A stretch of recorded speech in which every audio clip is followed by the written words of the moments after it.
আশা করি সকলে ভালো আছো, আমিও ভালো আছি। চলে এসেছি আজকের ভিডিও নিয়ে। আর আজকের ভিডিওটা একটু অন্যরকম, তোমরা দেখেই বুঝতে পারছো।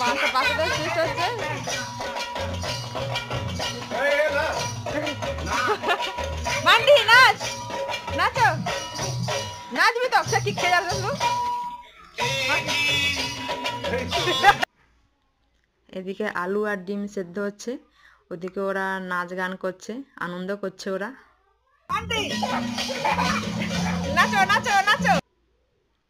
এদিকে সবজি কাটা চলছে, তো রান্না বান্না কমপ্লিট, পঙ্গ তো বসে গেছে। আমরাও কিন্তু ছোটোবেলায়, খুব ছোট নয়, মোটামুটি একটু বড় আছে, এদের থেকে একটু বড় ছিলাম, তো বাড়ি থেকে চাল আলু পেঁয়াজ এনে আমরাও ফিস্ট করতাম। তো এরাও কিন্তু বাড়ি থেকে চাল আলু ডিম এনেছে। তো মাংস তো বাড়িতে সকলে খেয়েই থাকি, তো সকলে ডিম এনেছে, তো একসঙ্গে সকলে রান্না বান্না করেছে, বেশ আনন্দও পেয়েছে ওরা। তোমাদের যদি ভালো লাগে অবশ্যই চ্যানেলটা সাবস্ক্রাইব